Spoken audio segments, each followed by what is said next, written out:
Okay, it is 10. Let's go Okay. ahead and start. So, welcome everybody to another episode of Divine Farmer Health Podcast.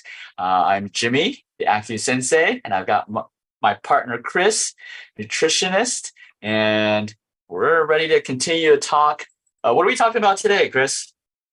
We are going to talk about something called resistant starch, which I don't think a lot of people have heard of. Mm, And this is going to be interesting because we have been pretty much for the last, 5 years or so, anti-carb. yeah. A lot of right, paleo, carnivore, keto. And we talked a little bit about this last week about Mm, the types of carbs that we want to eat. But I think this is something that I had read about a number of years ago, and actually was interesting to see some more research come out on it, on something called resistant starch. And the big research project on this was done in Australia.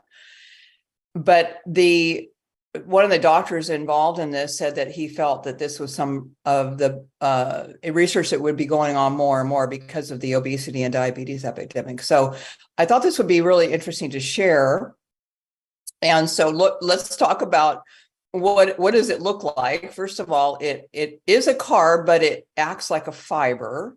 So we mm, know when we eat fiber, it slows down in the digestive system. It isn't something that goes speedingly through yeah. like a regular simple carb does. And it doesn't raise blood sugar very substantially, so we don't get a big insulin response. So this is really big for people who have diabetes or prediabetes or who are insulin resistant. It passes through the small intestine fairly whole. It doesn't cause an enzyme response, just somewhat. Obviously, we're going to get somewhat. There's an enzyme called amylase, which breaks down carbohydrates. And so it doesn't create a lot of that amylase enzyme breakdown. So the small intestine doesn't absorb a lot of this starch.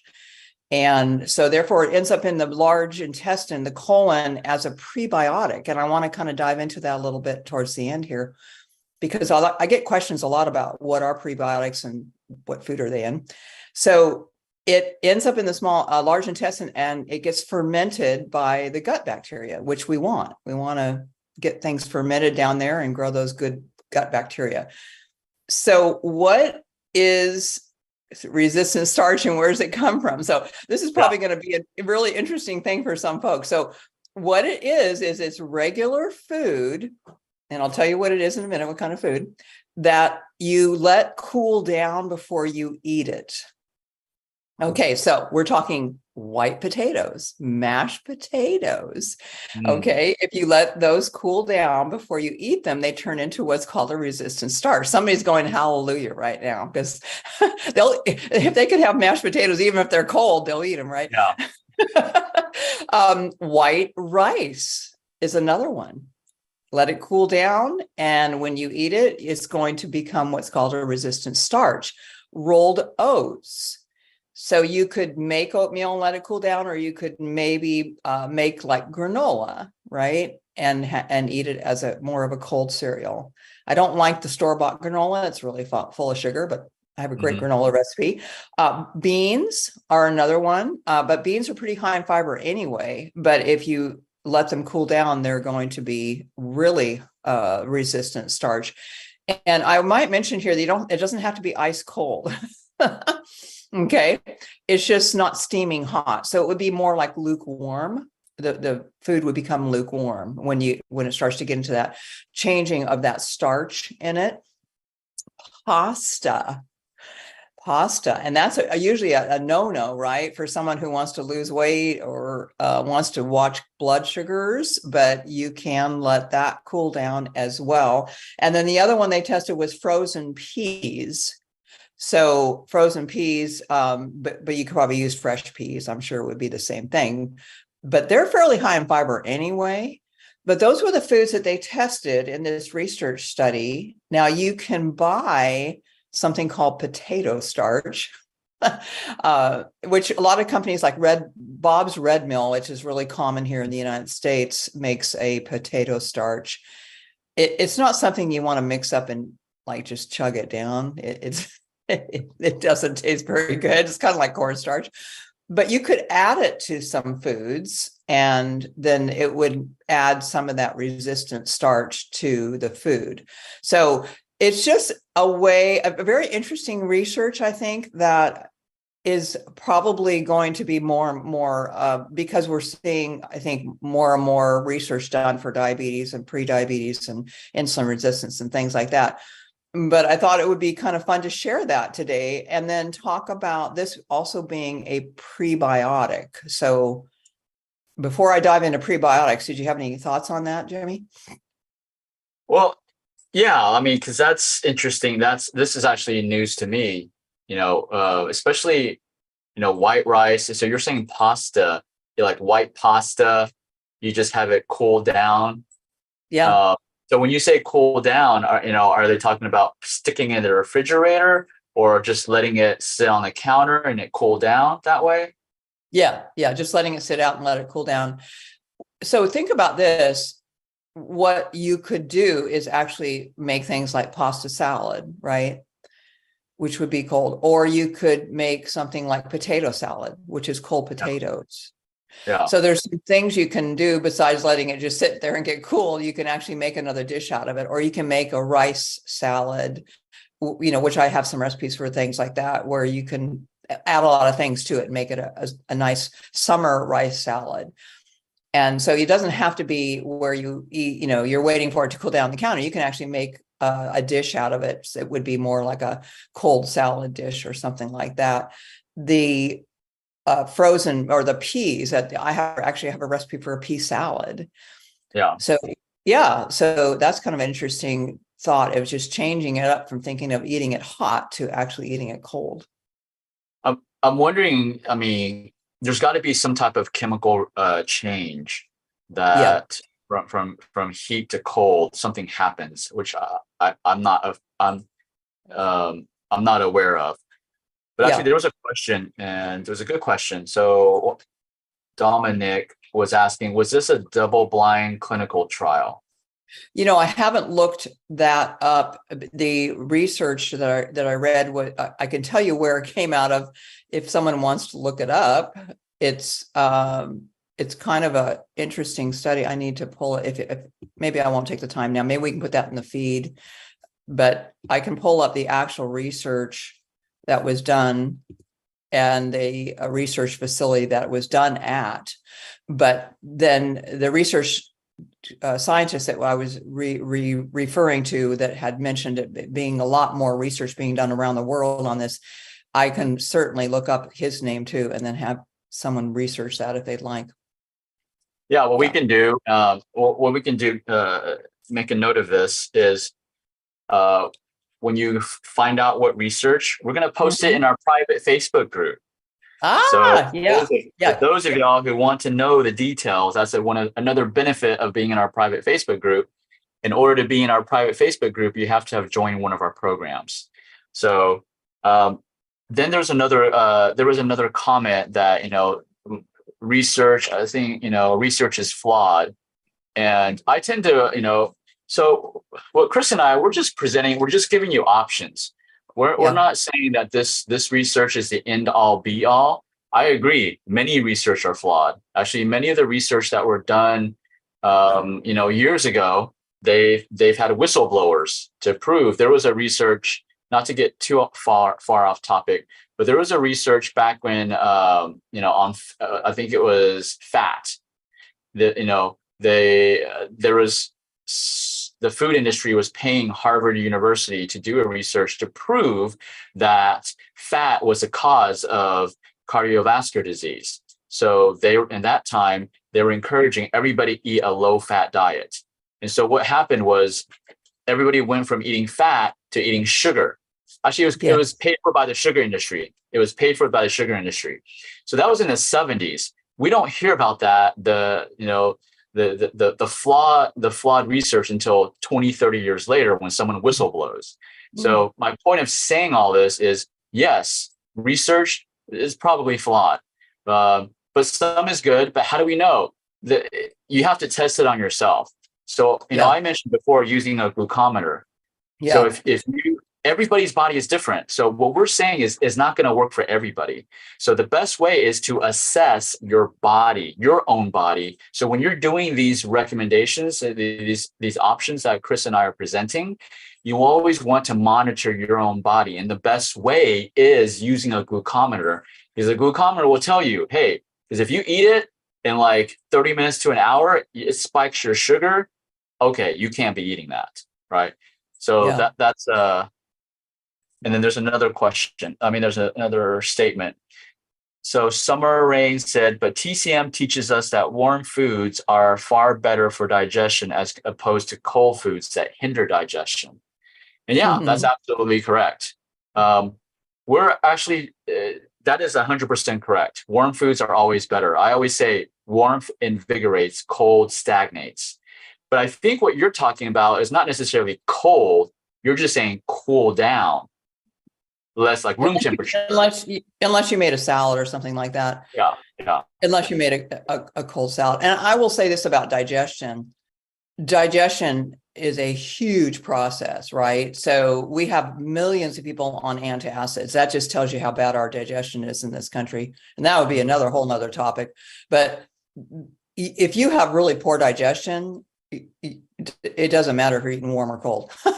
yeah, You're going to not exactly. digest. Right. And I also will mention here too, that if you're going to eat some of these foods, if you're going to add them back into your diet, then you're going to not want to just sit down and say, oh, God, I get to have pasta every day, or I get to have pasta salad every day, or whatever. This is just to help people maybe not be so freaked out about carbohydrates.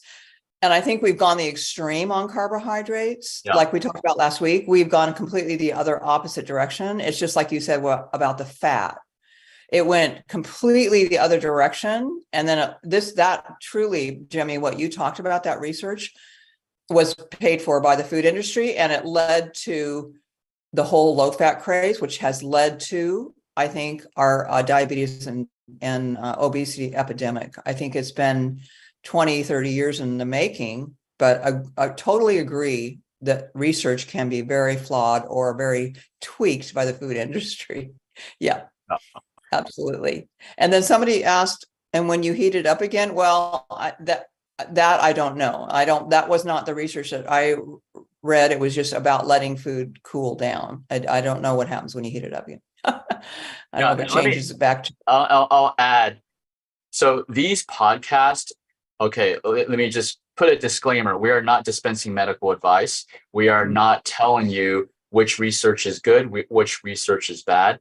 This podcast is just a discussion.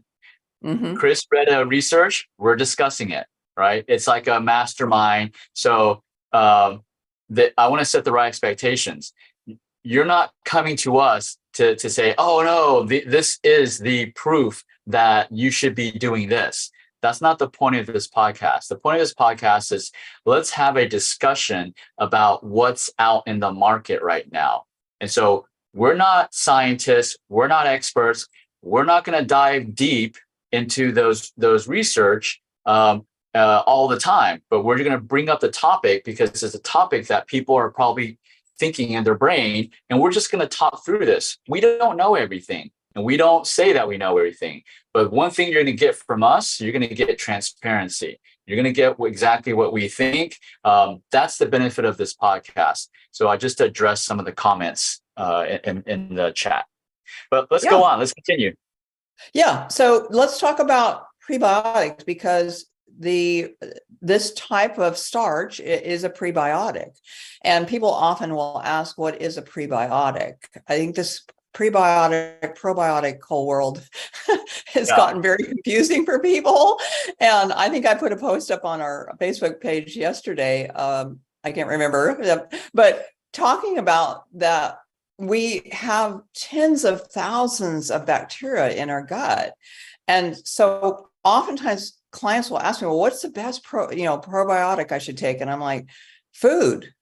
There's a lot of probiotics in there. We do know now, talk about research. That's a huge expanding field, but we know there are certain bacteria that can help with certain things, which is very interesting to me. And that's a whole nother topic. But that when we want to have good gut health, and this is actually something that in this research that I'm referencing here, they showed with resistant starch that it really helped with gut health. And the reason why is because it's a prebiotic and it helps feed your good bacteria.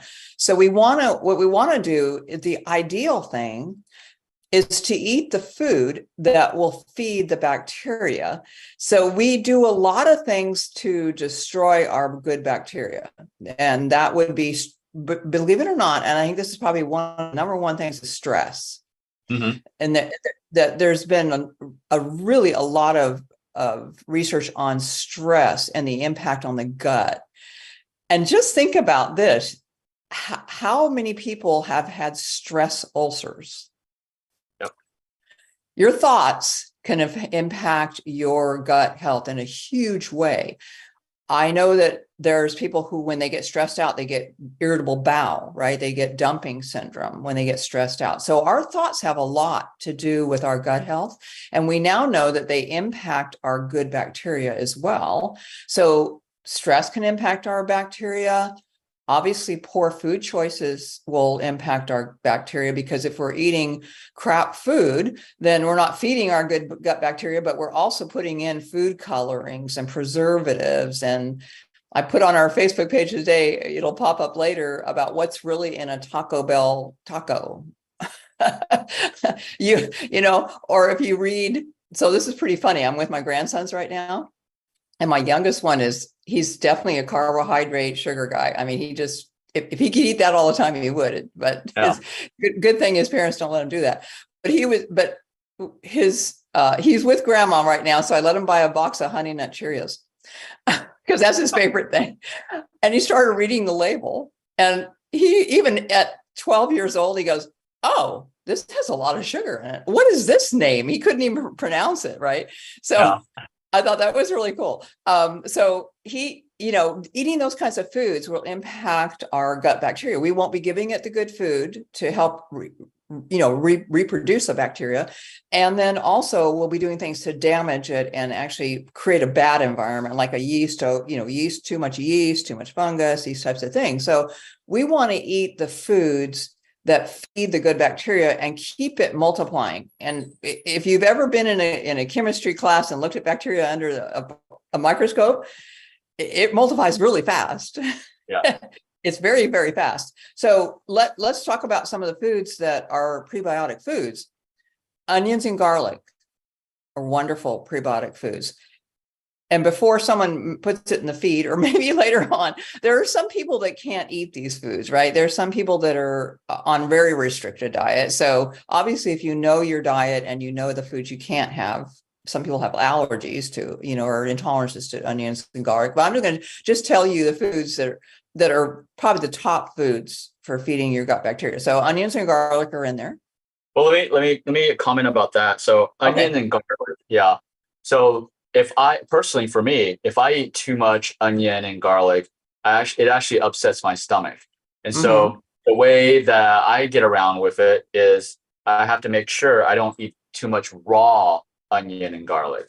So I have to cook it. So if I cook it, I can eat as much as I want and it won't bother me. So an FYI, if any of y'all that are watching, we got 120 people watching.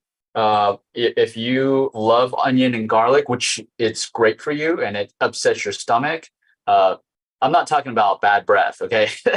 Everybody's gonna have bad breath after you eat onion and garlic. You can't get around that. But if it upset your stomach like it does for me, then just cook it. Don't eat it raw. Yeah. And the next question somebody's going to ask is, it still do the same job if it's cooked? True. Yeah. Not as much, but it still will. Yes, absolutely. So and the next one is Danny Lang. Let me just say really quick about cooking. Yeah. So cooking does, it breaks up the bonds, the chemical bonds within a food. So it does change the food, right? So is it still worth eating it? Yes, it is. So you can also find, and Chris is going to introduce other prebiotic foods. So if onions and garlic upset your stomach raw, and you want to get some prebiotics, then Chris is going to go over other choices. Yeah. And dandelion greens is another one. But then, of course, that is going to be cooked. Raw dandelion greens, probably not an easy to digest food. And so, let me just stop for a moment here and talk about kale, because kale became like the superfood and everybody was eating kale all the time. And these cruciferous vegetables like that, eating them raw every day can actually impact your thyroid function. So they also are very high oxalate foods, and sometimes that's a problem for people with kidney issues. So I don't recommend eating cruciferous raw every day, but cruciferous cooked, again, is a different molecular concept for your body. So you can eat more of it cooked than you can raw. But dandelion greens, I would definitely say you want to cook them. The next one is leeks, which is in the garlic and onion family, right? And leeks are wonderful. A lot of people don't eat leeks, but I love leeks, leek soup. I make a fish in the oven with, I put topping on it, and it includes leeks, and they get little, kind of like little onion ring, crispy little onion ring things. They're really yummy. So it's a good place. Asparagus is another one. Asparagus is a great prebiotic food. It's very high in sulfur. So that's also good for your liver detoxification. So asparagus is kind of a double whammy there. It's a great one.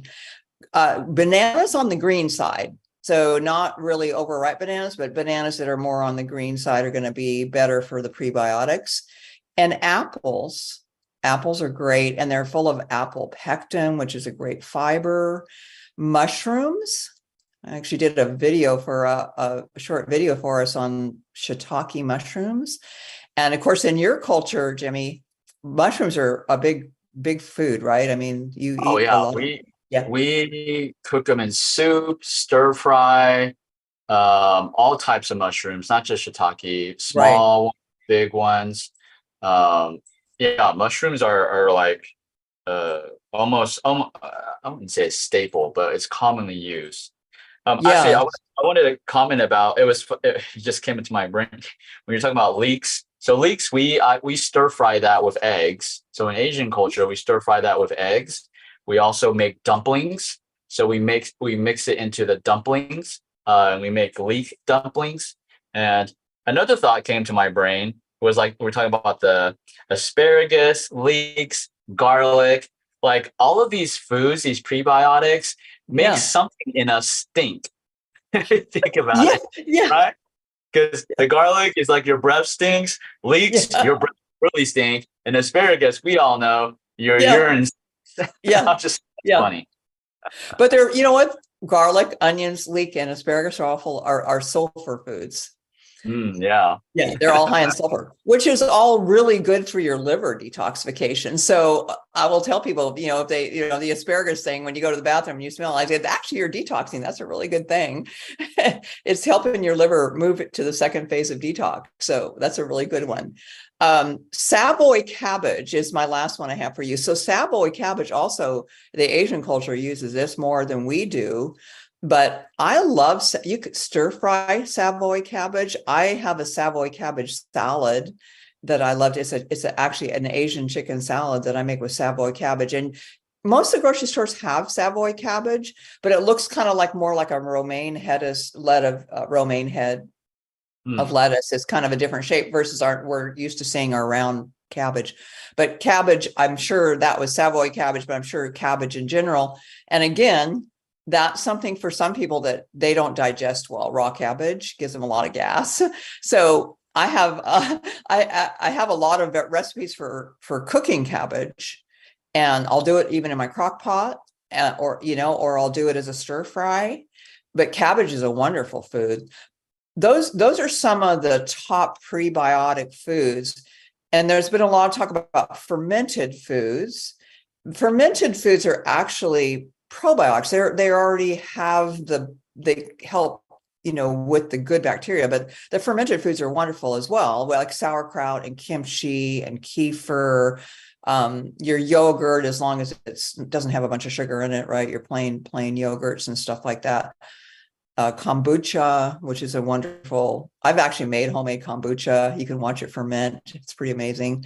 So fermented foods are wonderful for the gut too. So I really encourage people, instead of depending upon a bottle of probiotics, because you're only going to get a few strains. If you look at a probiotic bottle, you're going to see, some of them might have 3 or 4 strains.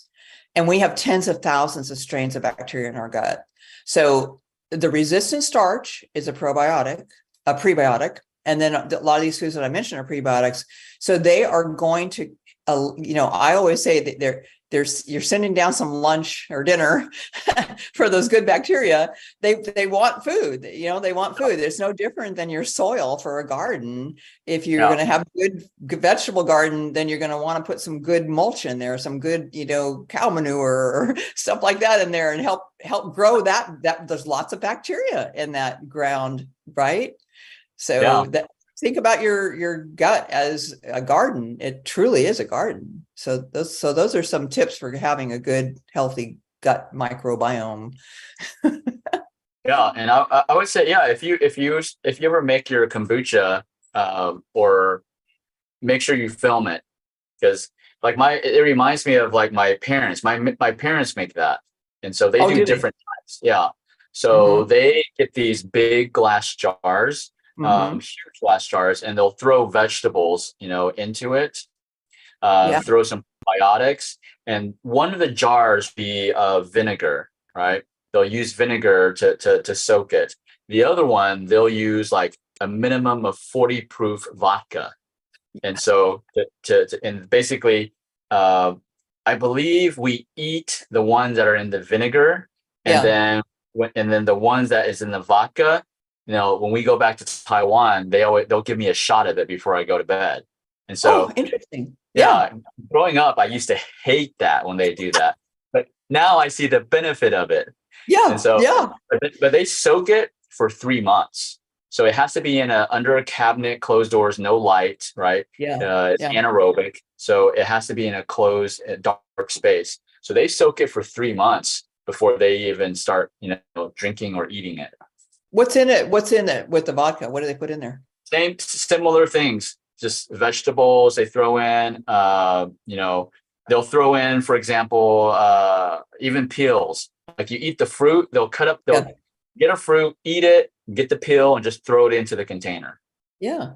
So we don't waste. We use everything. Yeah. Actually, somebody in our private Facebook group, because we're doing lemon juice in the morning, right? For that group right now with their program they're going through. And she mentioned, don't throw away the peel of the lemon, put it in vinegar and let it sit. And then she uses that as a cleaning product. Yeah. So, so that's pretty cool too. Yeah. I think we had some questions. Let's see. The garlic and honey every morning does wonders. Oh, wow. Okay. That's a good way to start your day. Yeah. Can you put asparagus and tomatoes all together, cook and eat it? I don't see why not. The tomatoes are a little more acidic, but I don't see why you couldn't do all that. With the garlic and red onion, I think the whole onion family. I think the whole onion family would be good. I do fine with raw onion. I actually love raw onion in my salads and stuff like that. So if you tolerate red onion raw, that's awesome. Yeah, there's some good questions.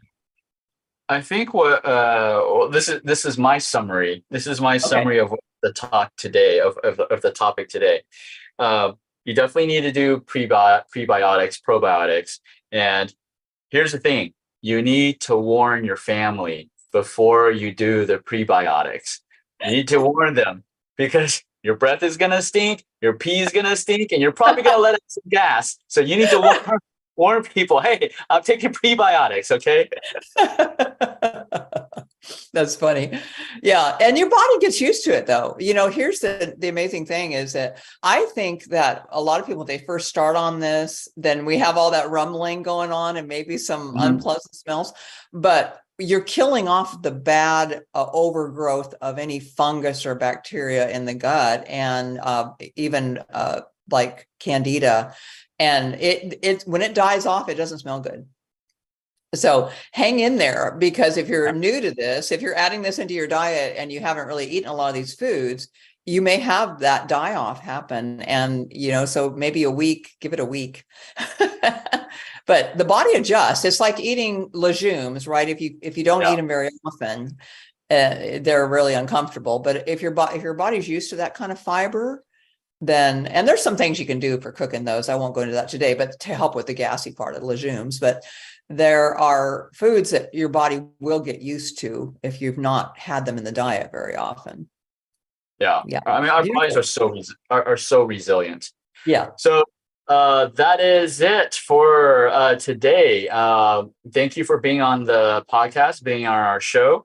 We will be posting this onto the Divine Farmer Health YouTube channel. So if you want to rewatch it and take down some more notes, because Chris shared a lot of great information. Make sure you go back and re-listen to it. You'll probably pick up something new every time. For those of y'all who, if you like the way that Chris and I, the way that we communicate, the way we share information, and you want that extra help, you're tired of doing it yourself, you want that extra help, we have a program that we started on Monday, but you can still get in right now. It's our 28-day metabolic reset. You can go on to divinefarmerhealth.com and sign on. It's a 28 days. Don't worry if you're late. You actually have access. You will have access to that course until August the 31st. So if you start today or this week or even next week, it's perfect timing. We'll put that into the chat where you can get that. But if you need that extra help, if you don't, just continue to join us every week. We'll see you next week, same time, same day, and another topic. And Chris, any last words before we log off? No, I just also want to mention too that if you join any of our courses, you get into our private Facebook group, and that's where you can ask questions like you're asking right now, or people actually post pictures of what they're eating, and we get to have a lot of fun interacting with everybody there. So that's a great community for us to have a partnership with you. Exactly. All right, guys. Have a great day. We will see you next week. Bye for now.